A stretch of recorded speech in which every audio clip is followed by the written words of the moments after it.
স্বৈরশাসক এক এমন চরিত্র যারা ক্ষমতার জন্য কিছুই পরোয়া করে না। ইতিহাসে বহু স্বৈরশাসক এসেছে, কেউ রক্তের বন্যা বইয়ে দিয়েছে, আবার কেউ নিজেই ইতিহাসের আস্তাকুড়ে নিক্ষিপ্ত হয়েছে।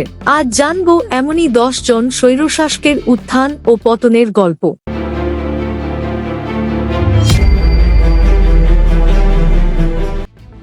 Number 1, Adolf Hitler, Germany. শাসনকাল 1933 থেকে 1945। নাৎসি পার্টির নেতা হিটলার 1933 সালে জার্মানির চ্যান্সেলর হন এবং 1934 সালে স্বৈরশাসক বনে যান। দ্বিতীয় বিশ্বযুদ্ধ শুরু করেন এবং হোলোকস্টে লক্ষ লক্ষ ইহুদিকে হত্যা করেন, কিন্তু 1945 সালে মিত্রবাহিনীর কাছে পরাজিত হয়ে আত্মহত্যা করেন। Number 2, Joseph Stalin, Soviet Union.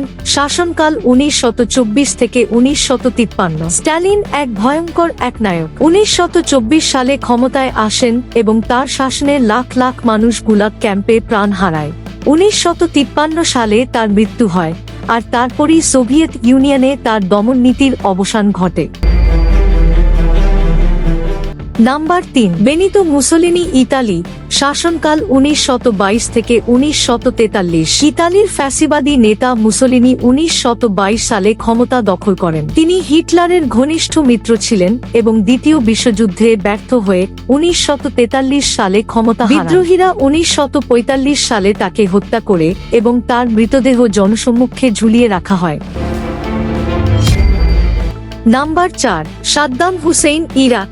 শাসনকাল 1979 থেকে 2003। সাদ্দাম হুসেইন 16 জুলাই 1979 সালে ইরাকের প্রেসিডেন্ট হন এবং নিজের শাসনকে একনায়কতন্ত্রে পরিণত করেন। কুর্দ জনগোষ্ঠীর ওপর রাসায়নিক হামলা চালানো থেকে শুরু করে কুয়েত দখল সবই করেন, কিন্তু 2003 সালে যুক্তরাষ্ট্রের অভিযানে তিনি ক্ষমতাচ্যুত হন এবং 2006 সালে ফাঁসি দেওয়া হয়।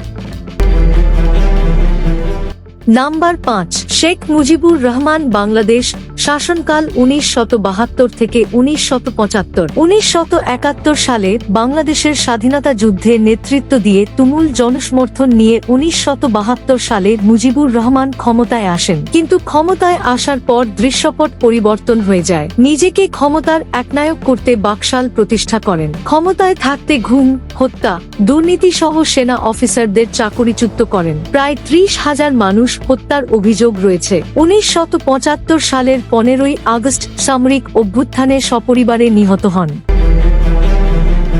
Number 6, Nicolae Ceausescu, Romania. শাসনকাল 1965 থেকে 1989। চাউসেস্কুর অত্যাচার রোমানিয়ানদের ক্ষুব্ধ করেছিল। তার শাসনে রোমানিয়ার গোয়েন্দা সংস্থা সিকিউরিটেড ছিল অন্যতম ভয়ঙ্কর দমনযন্ত্র। সরকারের বিরুদ্ধে কথা বললেই মানুষকে আটক, নির্যাতন বা হত্যা করা হতো। 1989 সালে জনগণের বিপ্লবে তিনি পতিত হন এবং সামরিক আদালতে মাত্র কয়েক মিনিটের বিচারে তাকে গুলি করে হত্যা করা হয়। Number 7, Muammar Gaddafi, Libya. শাসনকাল 1969 থেকে 2011। 42 বছর ধরে লিবিয়াকে শাসন করা গাদ্দাফি নিজের বিলাসী জীবন আর দমননীতির জন্য কুখ্যাত ছিলেন। 2011 সালের আরব বসন্ত বিদ্রোহে বিদ্রোহীদের হাতে নির্মমভাবে নিহত হন। নাম্বার 8, শেখ হাসিনা, বাংলাদেশ। শাসনকাল 2009 থেকে 2024। শেখ হাসিনা ছিলেন শেখ মুজিবুর রহমানের তৃতীয় কন্যা। 2009 সালে গণতান্ত্রিক পন্থায় ক্ষমতায় আসেন। এককভাবে ক্ষমতা কুক্ষিগত করার চেষ্টা করেন। ঘুম, হত্যা, ধর্ষণ সহ দুর্নীতির সাম্রাজ্য গড়ে তোলেন। দেশের ছাত্র, শিক্ষক, কৃষক, শ্রমিক সহ সাধারণ মানুষকে অধিকার থেকে বঞ্চিত করেন। 2024 সালে বৈষম্য বিরোধী ছাত্র আন্দোলনের তোপের মুখে ভারতে পালিয়ে যেতে বাধ্য হন। নাম্বার 9, আইদি আমিন, উগান্ডা। শাসনকাল 1971 থেকে 1989। আইদি আমিন 1971 সালে সামরিক অভ্যুত্থানের মাধ্যমে ক্ষমতা দখল করেন। তার শাসনে প্রায় 3 লাখ মানুষ হত্যা হয়। শেষ পর্যন্ত 1989 সালে তিনি পালিয়ে সৌদি আরবে আশ্রয় নেন এবং সেখানেই মারা যান।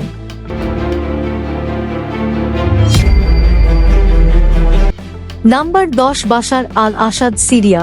শাসনকাল 2000 থেকে 2024। বাশার আল আসাদ 2000 সালে ক্ষমতায় আসেন। তার বাবা হাফিজ আল আসাদ 1971 সাল থেকে 2000 সাল পর্যন্ত সিরিয়ার একচ্ছত্র শাসক ছিলেন। বাশার আল আসাদ প্রথম দিকে সংস্কারের প্রতিশ্রুতি দিলেও শীঘ্রই তিনি কঠোর দমননীতি চালু করেন। 2011 সালে আরব বসন্তের সময় সিরিয়ার জনগণ গণতন্ত্রের দাবিতে রাস্তায় নামলে আসাদ সরকার তা নির্মমভাবে দমন করে। 2024 সালে হায়াত তাহরির আল শাম নামে একটি সশস্ত্র বিদ্রোহীদের প্রতিরোধের মুখে রাশিয়ায় পালিয়ে যেতে বাধ্য হয়।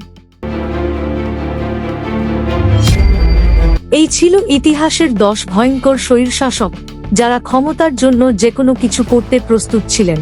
কিন্তু ইতিহাস বলে যে শাসক জনগণের বিরুদ্ধে যায় তার পরিণতি হয় নির্মম। যদি ভিডিও ভালো লাগে তাহলে লাইক, কমেন্ট আর সাবস্ক্রাইব করতে ভুলবেন না।